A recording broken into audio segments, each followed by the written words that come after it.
Prime Minister Mohammad Shehbaz Sharif is in New York to attend the high-level segment for the 79th session of the UN General Assembly.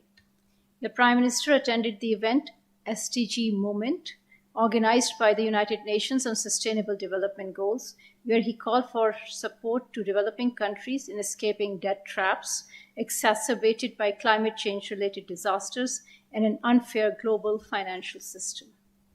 The Prime Minister also attended the high-level meeting on existential threat posed by sea level rise and the UN Security Council's open debate on leadership for peace. Speaking in the open debate on leadership for peace, the Prime Minister underlined that proliferating wars in the Middle East, Europe, and elsewhere, great power tensions, and growing poverty are threatening the foundations of the world order. He proposed actions to address global challenges and strengthen peace and security in the world. Pakistan will pursue these objectives in the Security Council when it assumes its seat in the Council next year. On the sidelines of the UNGA session, the Prime Minister has held bilateral meetings with the President of the Maldives, President of Turkey, President of the State of Palestine, Crown Prince of the State of Kuwait, and the United Nations Secretary General. The Prime Minister will address the UN General Assembly tomorrow.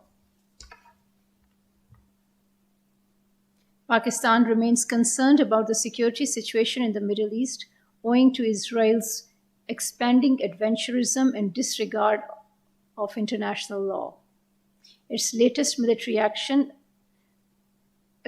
against Lebanon is a grave violation of the UN Charter and international law. This dangerous escalation has further endangered peace and security in an already volatile region. Pakistan condemns this aggression and reaffirms its unwavering support for Lebanon's sovereignty and territorial integrity. For almost a year now, Israeli occupation forces have been involved in a systematic genocidal campaign in Gaza and engaged in grave violations of international humanitarian law. This week, Israel sent a container of decomposing bodies of 88 Palestinians to Gaza without sharing any information about the identities of the victims and the time and manner of their deaths. This inexcusably barbaric act violates international humanitarian law, which requires the respectful handling and identification of the deceased.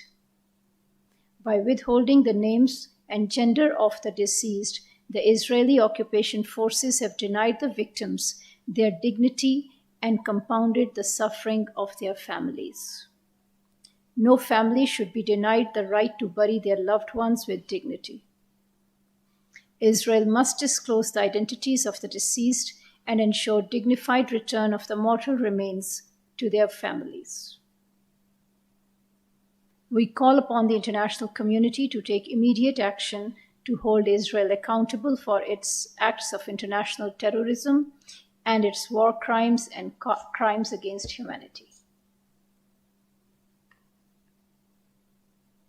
The contact group of the Organization of Islamic Cooperation on Jammu and Kashmir met yesterday on the sidelines of the 79th session of the UN General Assembly in New York.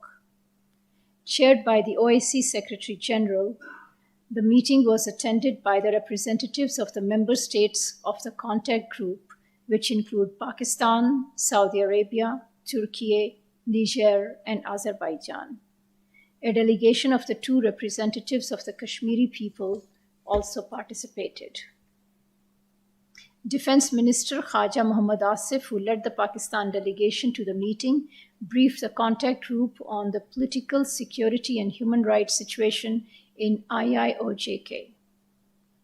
Member states of the contact group emphasized the importance of the Jammu and Kashmir dispute on the OIC's agenda and expressed support for the Kashmiri people and their rights and freedoms. They called for an early, peaceful resolution of the Jammu and Kashmir dispute.